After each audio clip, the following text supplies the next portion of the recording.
Welcome to True Echo, where real courage meets unforgettable moments.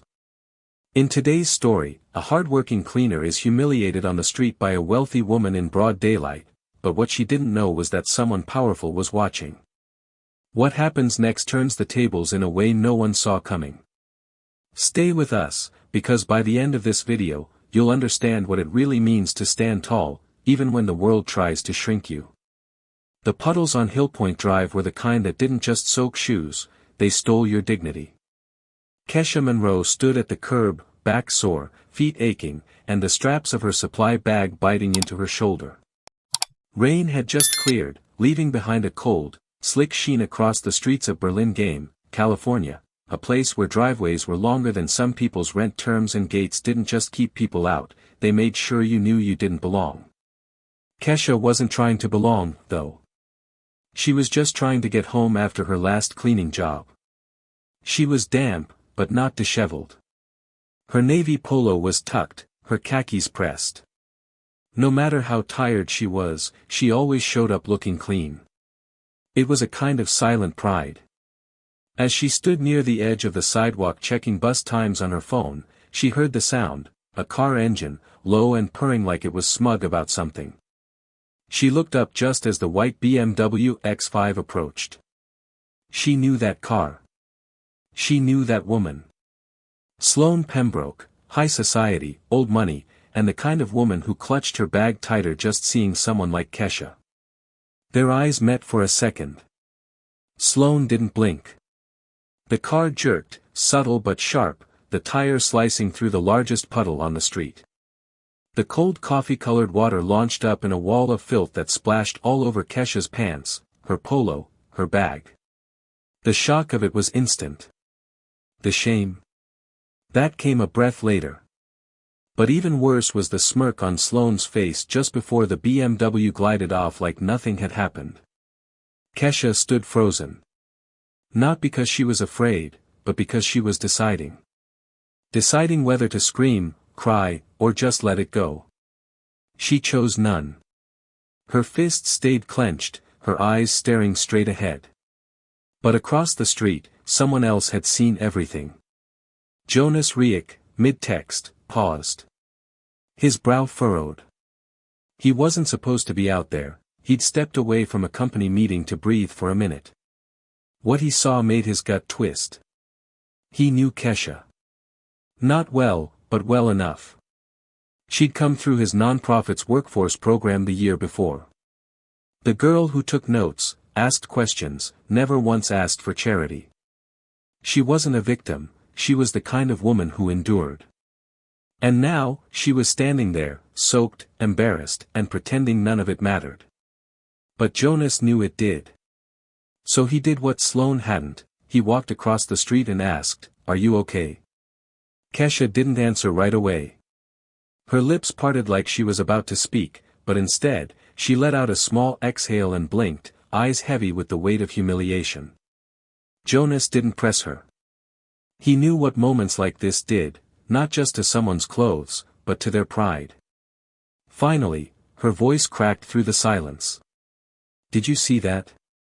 "I did," Jonas said quietly, nodding. She looked down, brushing at the muddy streaks on her shirt as if she could erase the evidence. "I don't even know what I did to her," Kesha mumbled. "I was only in her house once. Cleaned the kitchen. That's it." Jonas nodded again. "I remember you from Southwood. You asked about business licenses. Monroe Cleaning and more, right?"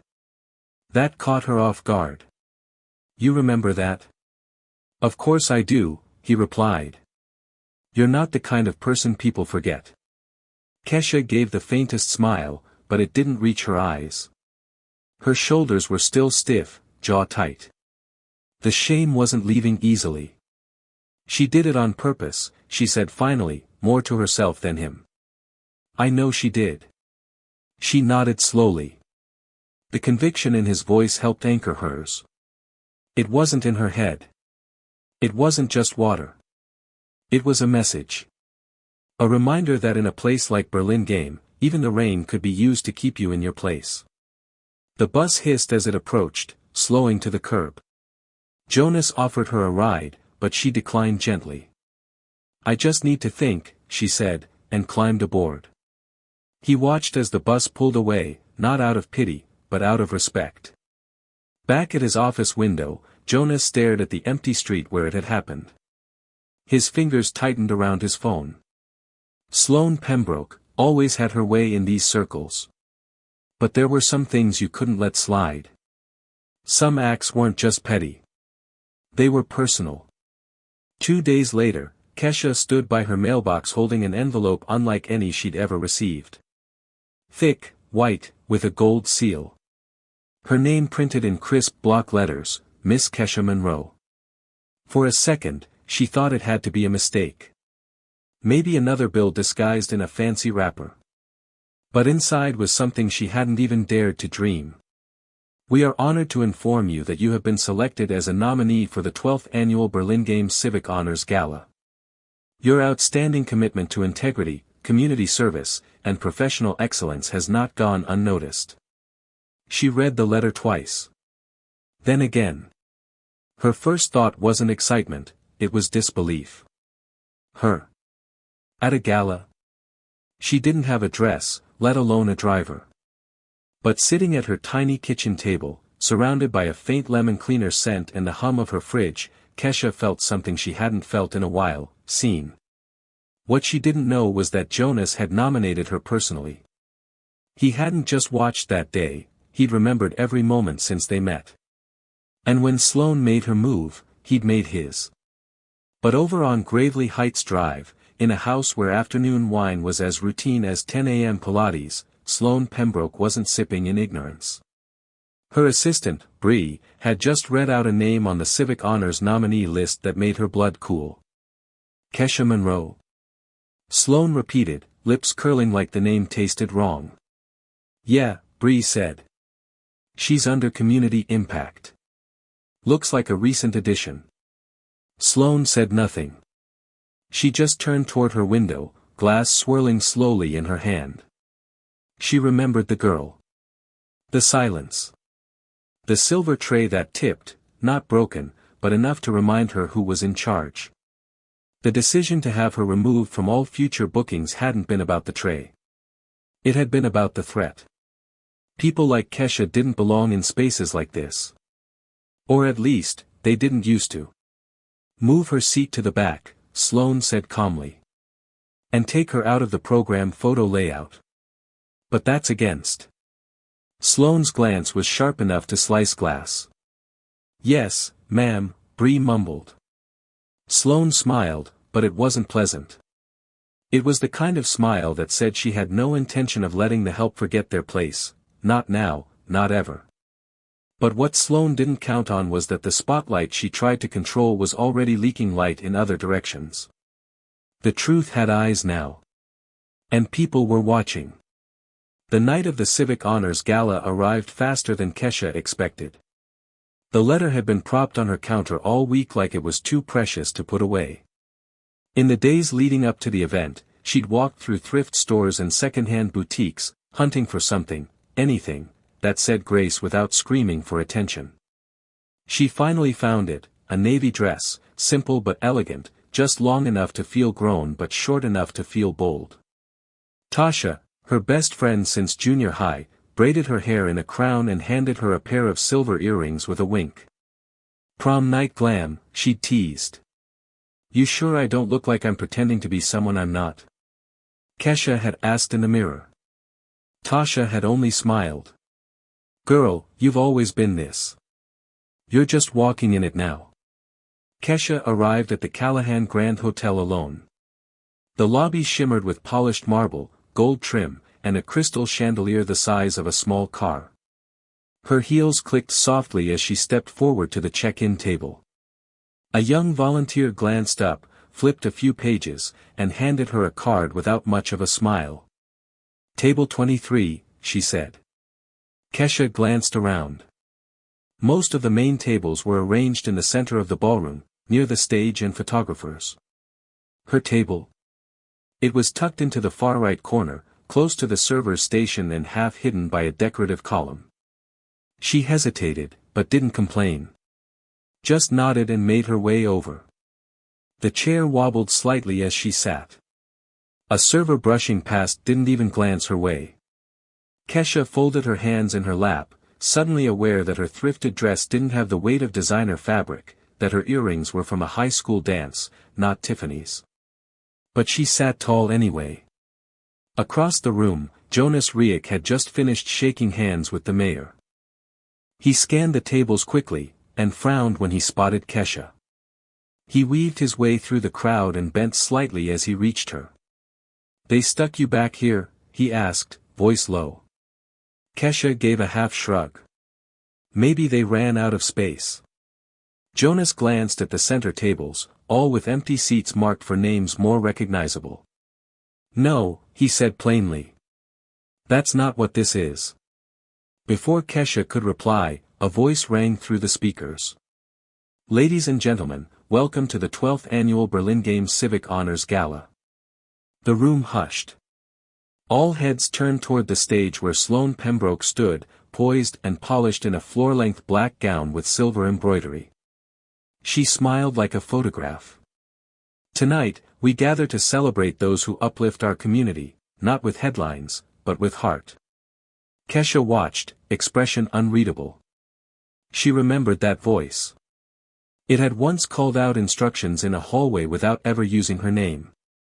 Now it echoed through speakers, pretending to care about people like her. The irony didn't sting, it burned. At the back of the room near the media table, journalist Cameron Sodto was taking notes. Jonas had tipped her off earlier in the week, suggesting she might find something interesting about this year's nominees. Cameron had done her research. She'd noticed immediately that Kesha's name was missing from the nominee slideshow at the start. The camera had panned past her during the introductions like she didn't exist. Cameron's pen moved quickly. The award ceremony progressed. One by one, honorees walked the stage and posed with plaques, photos, and tightly choreographed smiles. The applause was polite. Predictable. Until the final category of the evening, community empowerment. The presenter, a local council member, cleared his throat. "This award goes to an individual whose consistent efforts behind the scenes have transformed lives, not for credit, but for impact. Please join me in recognizing Miss Kesha Monroe." Kesha blinked. She looked around, as if confirming there wasn't another Kesha Monroe in the room. Slowly, she stood. Jonas was already up, clapping firmly. Heads turned. Conversations paused. A few people squinted, trying to match the name to the unfamiliar face. Kesha walked to the stage, heels clicking on the marble floor, her heart drumming louder than the music. As she passed table 3, Sloane's table, the two women locked eyes. For a moment, time froze. Sloane's perfect smile didn't falter, but her fingers gripped her wine glass just a bit tighter. Kesha stepped up to the microphone. A printed speech had been left for her on the podium. She glanced at it, then folded the page and set it aside. She wasn't going to read someone else's words. She took a breath. Looked out over the sea of polished faces, all wrapped in silk and velvet. Then she began. "I wasn't supposed to be here tonight," she said, voice steady. "And I don't mean that in a humble way. I mean that literally. I wasn't supposed to be seated near the stage. I wasn't supposed to have my name in the program. I wasn't even supposed to be nominated." A ripple of surprised murmurs spread. "But I clean houses," Kesha continued. "Offices. Apartments. I've mopped floors you've walked on. Scrubbed toilets you've forgotten. And that's fine. I'm proud of the work I do. Because it's honest.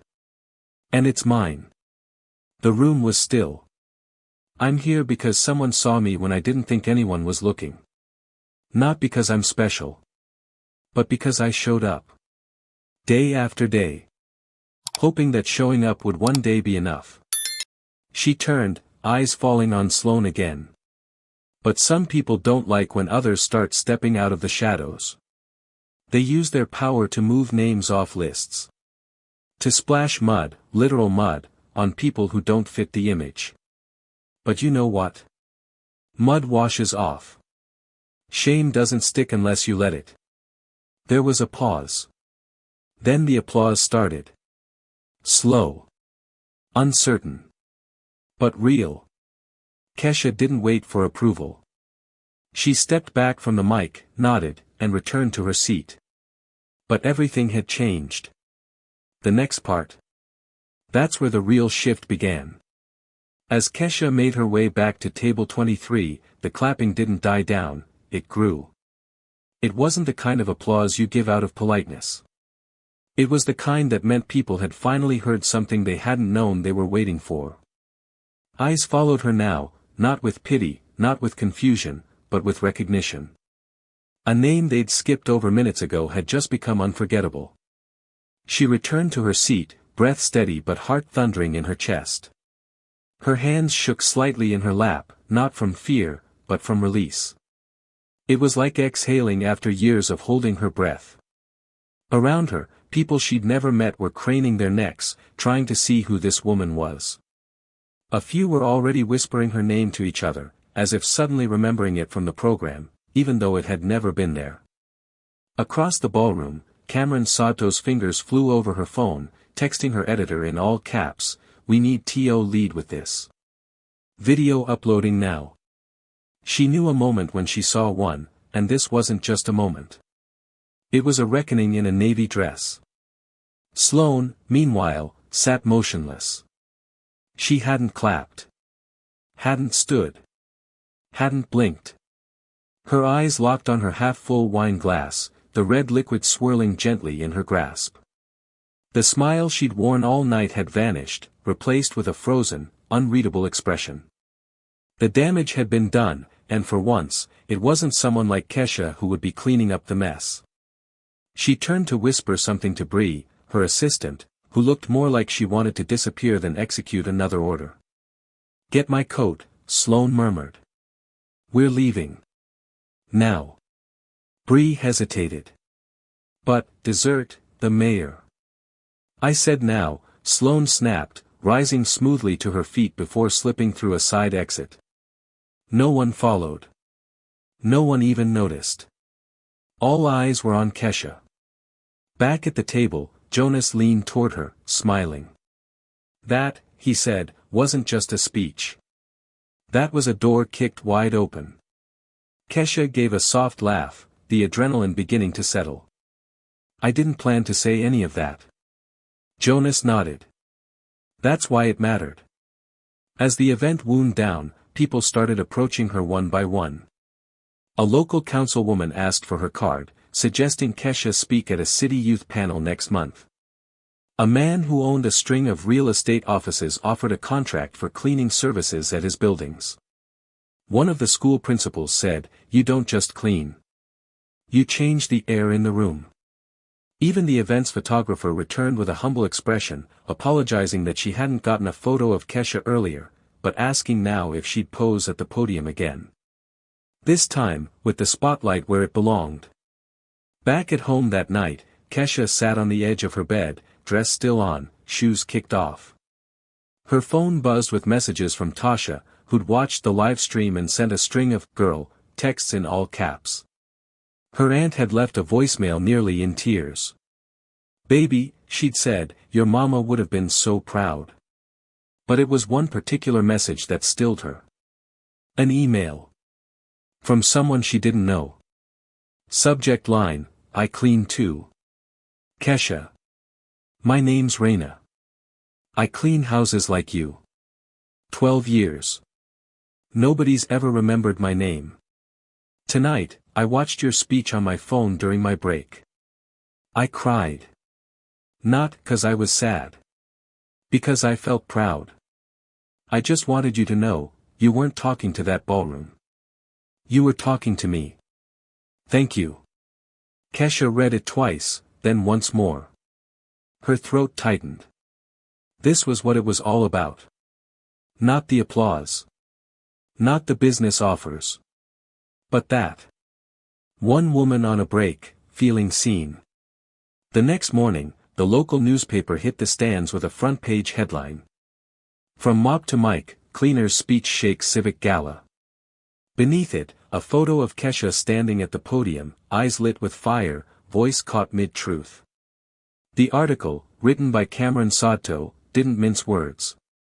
It told the full story, what had happened on Hillpoint Drive, the seating change at the gala, the erasure from the nominee list. Cameron didn't name Sloane Pembroke directly. She didn't have to. The details were clear enough for anyone in town who mattered to read between the lines. And people read it. Jonas forwarded the article to his entire foundation board with a note, if you're still asking why we fund these programs, read this. Kesha's inbox filled with speaking invitations, feature requests, and service inquiries. But she didn't jump at everything.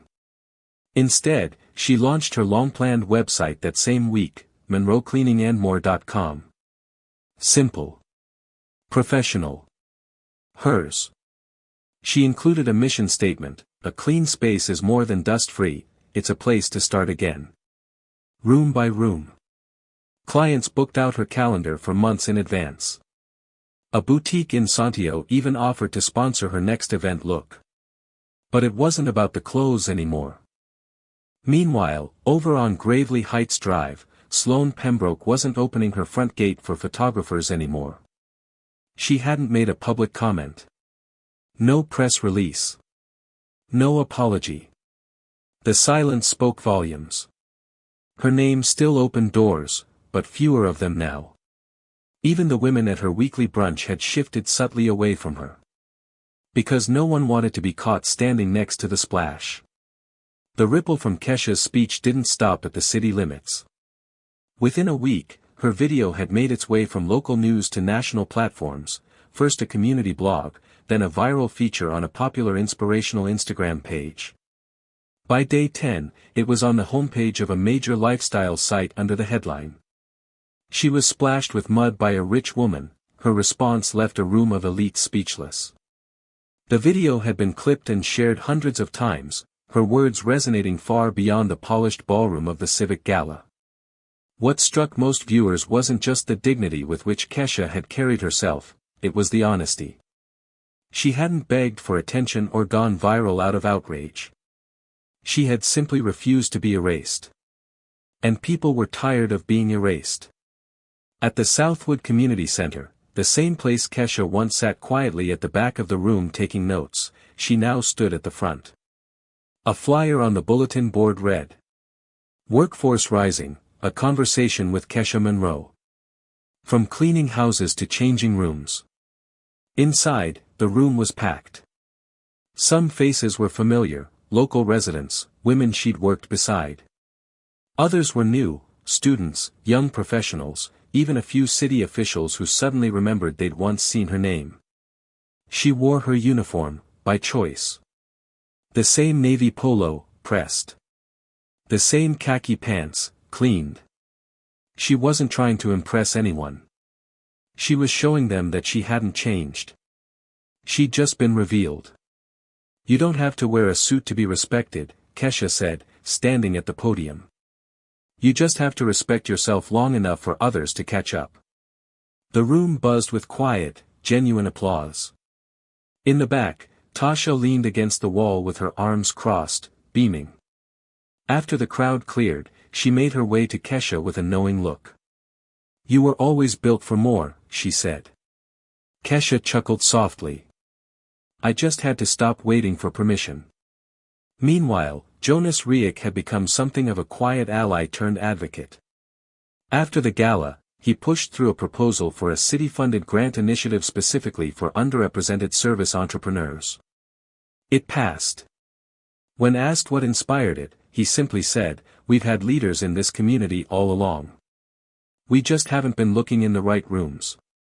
Even people who had once overlooked Kesha now found themselves correcting others when her name came up. She wasn't the cleaner girl anymore. She was Kesha Monroe, the entrepreneur, the speaker, the voice people quoted when reminding themselves they mattered. But not everyone clapped. At a silent, half-lit estate on Gravely Heights Drive, Sloane Pembroke scrolled through the article with a glass of wine in her hand. Her name wasn't mentioned, but the omission was deliberate, and worse than being exposed. She'd been made irrelevant. There were whispers now in her circles. Backhanded jokes. People politely ignoring her at events they once begged her to host. She'd called the Civic Gala's board demanding an explanation. "You allowed her to humiliate me," she hissed.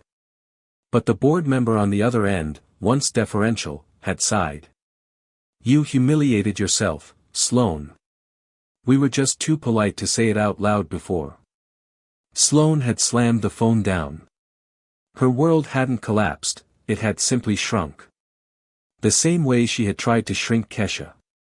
Fewer invitations. Fewer phone calls. And one day, a message from her cleaning agency that said they'd reassigned her account to someone else, due to recent public sentiment and client alignment. The irony wasn't lost on her. Back in Kesha's world, her new normal wasn't easy, but it was deeply hers. She still worked. Still cleaned. Still showed up early, still stayed late. But now she did it with her name printed on every invoice, her brand on every apron, and her voice echoing in rooms she once wasn't allowed to enter. One afternoon, while she was cleaning an office in downtown Berlin, the receptionist asked if she was the woman from the Civic Gala. Kesha paused, smiled politely. "That's me." The receptionist looked sheepish. "My sister watches your speech once a week. Says it gets her through work." Kesha didn't know what to say to that. So she said the only thing that came naturally. "Tell her thank you. And remind her, mud doesn't stick unless you let it." Later that evening, Kesha sat alone at her desk, sipping tea and updating her website. She added a new section, workshops and speaking requests.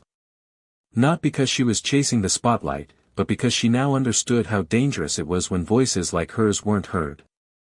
Silence wasn't just absence, it was control. She was done being silent. 3 weeks after the Civic Honors Gala, Kesha received an envelope that made her breath catch. It wasn't the thick kind with gold foil this time. It was hand-addressed, smudged slightly with blue ink, no return address. Inside was a letter folded once, with pen marks heavy and urgent. "Miss Monroe. You don't know me, but I owe you something. I was at that gala.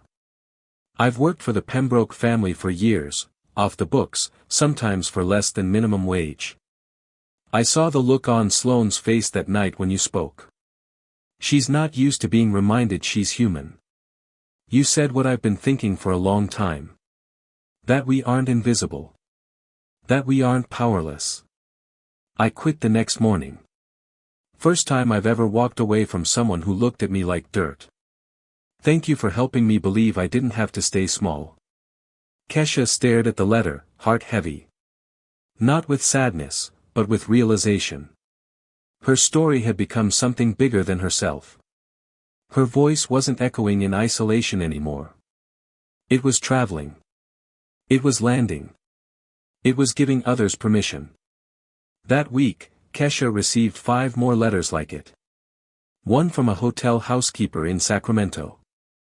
Another from a high school janitor in Milwaukee who now kept a copy of her quote taped to his locker.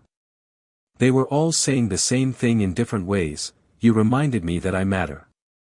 At the same time, things in Berlin continued to shift in subtle, irreversible ways. The Civic Gala Committee quietly amended their seating policies. They issued a public statement acknowledging an oversight in equitable recognition, without naming names, but everyone understood. Jonas Riek was promoted within his foundation and used his new platform to establish the Monroe Fund, offering microgrants to women starting service-based businesses. The fund launched with a photo of Kesha, not at a podium, but in her uniform, standing in front of a house with a mop in one hand and her head held high. Meanwhile, Sloane Pembroke all but disappeared from the public eye. Her once-weekly column in the Berlin Living Quarterly was discontinued, due to low engagement. Her name, once mentioned with breathless reverence at city club luncheons, was now accompanied by awkward pauses or changed subjects. She wasn't cancelled. She wasn't ruined. She was just fading. Kesha, however, was rising. Her business had grown so rapidly that she hired 2 full-time employees, both women who had once been in the same workforce program she'd come through. She trained them personally. Not just on how to clean, but on how to hold your space in rooms that didn't want to see you. She started hosting free monthly meetups at the Southwood Center, room by room, uplifting the working woman. The first one had 14 attendees. By the third, they were bringing in folding chairs. Women stood up to tell stories of disrespect, invisibility, and slow, steady reclaiming of their worth. The room always ended the same way: laughter, tears, and a sense that maybe, just maybe, they were all allowed to dream a little bigger now. One night, after everyone had left, Kesha stayed behind to tidy up. Old habits died hard. Jonas showed up with a bag of takeout and 2 sodas. They sat across from each other at a long folding table, eating in companionable silence. He finally looked at her and said, "Do you ever think about that day? The puddle. The splash." Kesha didn't need to ask which day. She nodded. "Sometimes." "What do you think about?" She smiled. "I think about how far that mud traveled." Jonas laughed softly, then grew quiet. "You know, I didn't plan to cross the street that day." "I know," she said. "But you did. That made the difference." "No," Jonas corrected. "You made the difference. I just didn't want you to think nobody saw." She looked down for a moment, then back at him. "You ever think Sloane watched the speech back?" Jonas hesitated. "Probably. People like that don't forget the moment they lose control." Kesha nodded. "Good. Let her remember." They clinked soda cans and finished their meal. Outside, the city buzzed on, a little softer, a little different. That night, as she lay in bed, Kesha whispered the words she used to only dare write in her notes app. "I'm not afraid to take up space anymore." The final piece of the puzzle didn't arrive with fanfare. It came with an email from a local high school teacher named Mr. Cordero, who invited Kesha to speak to his senior class for Career Day. "We've had lawyers and tech CEOs," he wrote, "but none of them left mud on the floor. You did, and washed it away in front of a city. These kids need to see that kind of strength." Kesha hesitated at first. She wasn't used to being called a role model. But something in the way he wrote the word strength struck her. It wasn't about success in the way the world usually measured it. It was about survival with your soul intact. So she went. She walked into that classroom wearing what she always did: pressed polo, clean khakis, practical shoes. Some of the students looked confused at first. One whispered, "She's the cleaning lady." Another corrected, "No. She's the one from the video." Kesha didn't try to impress them. She didn't start with a quote or a flashy slideshow. She started with a mop. Literally. She brought one in, held it up, and said, "This taught me more about power than any degree." And then she told them everything. Not just the splash. Not just the speech. But the silence before it. The night scrubbing restaurant floors. The way it felt to be looked through in million-dollar homes. And how it felt to finally speak, and be heard. One girl raised her hand, voice quiet. "Weren't you scared?" Kesha smiled. "Terrified. But fear doesn't mean stop. Sometimes it just means you're finally doing something real." By the time the bell rang, students were asking for her business card. Not because they needed cleaning, because they needed reminding. That they mattered. That they could rise, even when the world tried to mop the floor with them. As she walked out of the school, she passed a bulletin board in the hallway. Taped to it was a printout of her photo from the Civic Gala, her at the microphone, head up, eyes fierce. Someone had written under it in bold marker, "Power is showing up when you're not invited." Kesha chuckled to herself. It was strange. For so long, she'd thought her life's biggest moments would happen quietly, maybe never at all. But now she understood, the world doesn't always give you the mic. Sometimes, you have to build your own stage and dare to speak anyway. Some stories don't begin with triumph. They begin with mud. With shame. With silence. But the real victories aren't always gold-plated or headline-worthy. Sometimes, they're just one woman standing still in the rain, refusing to disappear. Kesha Monroe didn't shout her way into that ballroom. She walked. Quiet. Steady. Unapologetic. And when she spoke, the whole room had no choice but to listen. Remember this, power isn't just in wealth, or status, or names etched on plaques. Real power is knowing your worth, even when the world tries to cover it in dirt. So if you've ever felt small, if you've ever been stepped over, passed by, or soaked in someone else's mess, this is your sign. You are still worth being seen. If this story moved you, share it with someone who needs reminding that dignity is non-negotiable. Drop a comment about a time you refused to shrink. And subscribe to True Echo for more stories that remind us, the truth, when spoken with courage, always echoes the loudest.